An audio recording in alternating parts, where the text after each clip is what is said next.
Assalamualaikum warahmatullahi wabarakatuh. Halo teman-teman semuanya.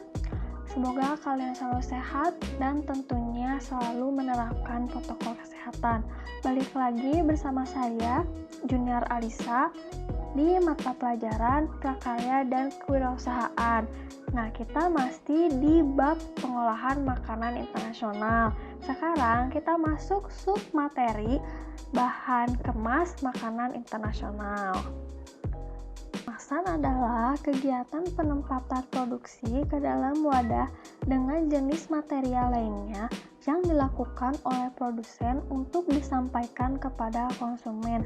Jadi, kemasan itu haruslah bagus dan menarik karena kita itu adalah makhluk visual ya. Jadi, pasti lihatnya luarnya dulu gitu.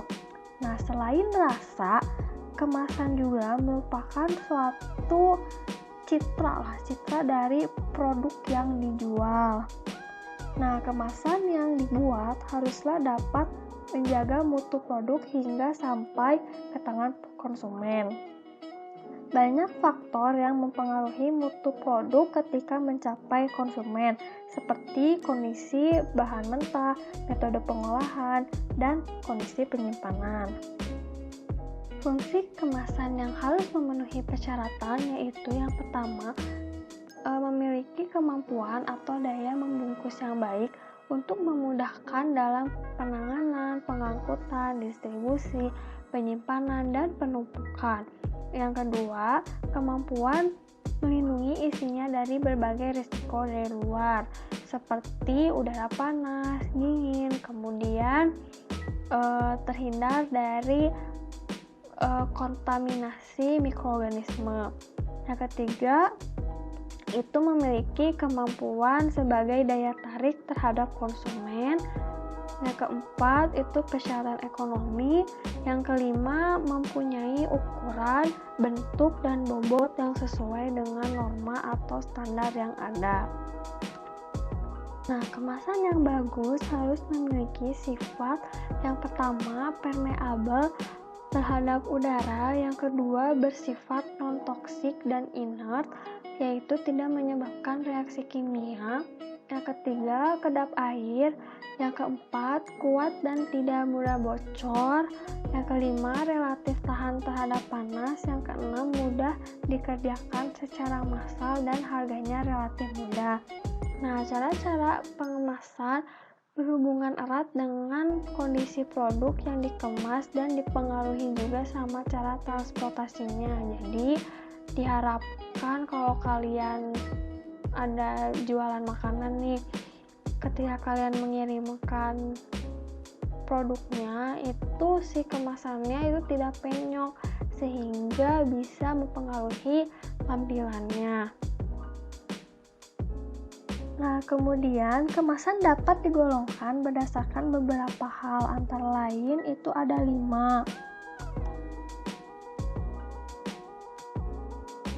Yang pertama ada frekuensi pemakaian.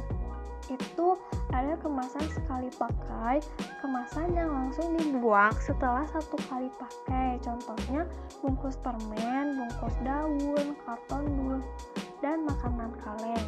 Yang kedua, kemasan yang dapat dipakai berulang kali, seperti jenis botol minuman dan botol kecap. Yang ketiga, kemasan yang tidak dibuang. Nah, yang kedua itu secara struktur sistem kemas berdasarkan letak atau kedudukan suatu bahan. Yang pertama itu kemasan primer, yaitu bahan kemas langsung mewadahi bahan pangan seperti kaleng susu dan botol minuman. Yang kedua itu ada kemasan sekunder, yaitu kemasan yang fungsi utamanya untuk melindungi kelompok kemasan lainnya seperti parcel. Yang ketiga, kemasan tersier dan kuartener. Apabila masih diperlukan lagi pengemasan setelah kemasan primer, sekunder, dan tersier, umumnya digunakan sebagai pelindung selama pengangkutan. Yang ketiga, itu sifat kekakuan bahan kemas. Yang pertama, itu kemasan fleksibel. yaitu bahan kemas mudah dilenturkan, misalnya plastik, kertas, dan foil. Yang kedua, kemasan kaku, yaitu bila bahan kemas bersifat keras, kaku, tidak tahan benturan, patah bila dipaksa dibengkokkan, seperti kayu, gelas, dan logam. Yang ketiga, kemasan semi kaku atau semi fleksibel, yaitu bahan kemas yang memiliki sifat-sifat antara kemasan fleksibel dan kemasan kaku, seperti botol plastik, susu, kecap, dan saus, dan wadah bahan yang berbentuk pasta. Yang keempat, itu sifat perlindungan terhadap lingkungan, seperti kemasan hermetis, yaitu wadah yang secara sempurna tidak dapat dilalui oleh gas, misalnya kaleng dan botol gelas. Yang kedua, kemasan tahan cahaya, yaitu wadah yang tidak bersifat transparan, misalnya kemasan logam, kertas, dan foil. Nah, kemasan ini cocok untuk bahan pangan yang mengandung lemak dan vitamin yang tinggi, serta makanan yang difermentasi. Yang ketiga, itu kemasan tahan suhu tinggi. Nah, jenis ini digunakan untuk bahan pangan yang memerlukan proses pemanasan, sterilisasi, atau pasteurisasi. Yang terakhir itu tingkat kesiapan pakai.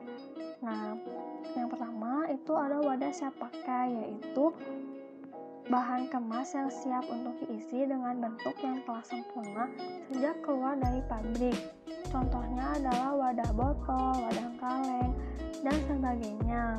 Yang kedua itu wadah siap rakit atau wadah lipatan, yaitu kemasan yang masih memerlukan tahap perakitan sebelum pengisian. Misalnya, wadah yang terbuat dari kertas, foil, atau plastik. Yang ketiga, kemasan yang fleksibel, yang lentur gitu ya, seperti plastik.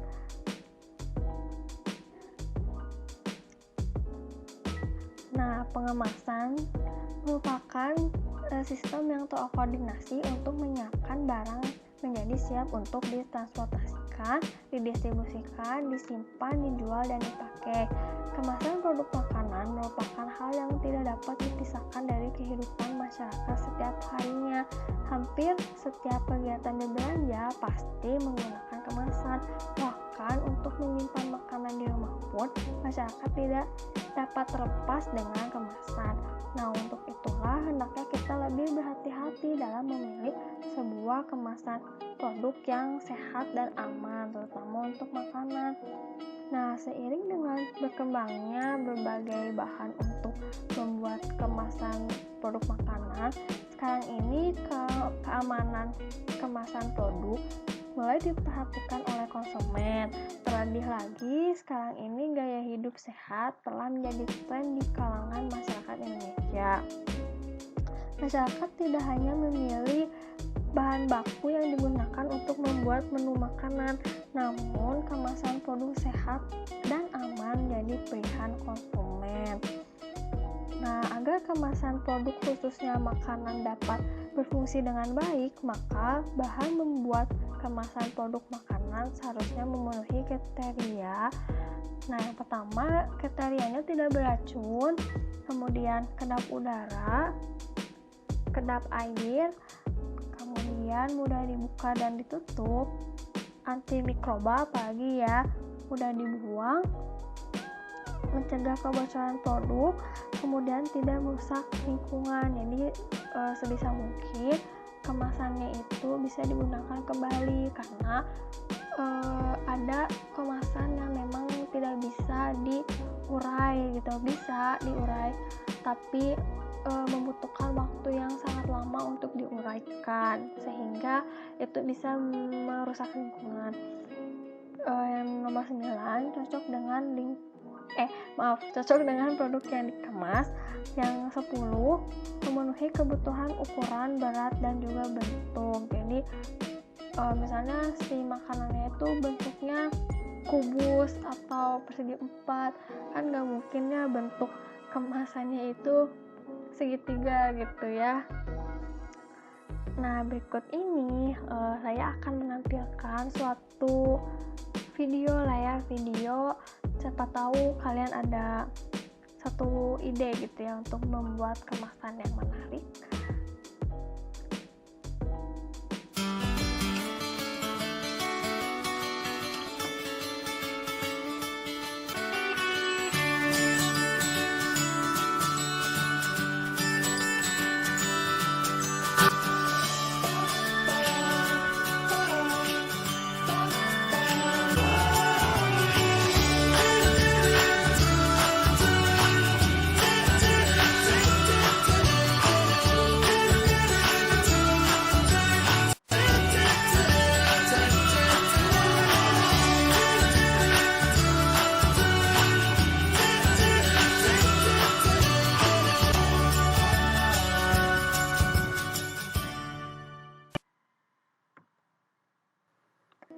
Nah, setelah kalian melihat video tadi, mudah-mudahan menjadi ide untuk kalian gitu ya, untuk membuat suatu kemasan yang menarik untuk produk jualan kalian.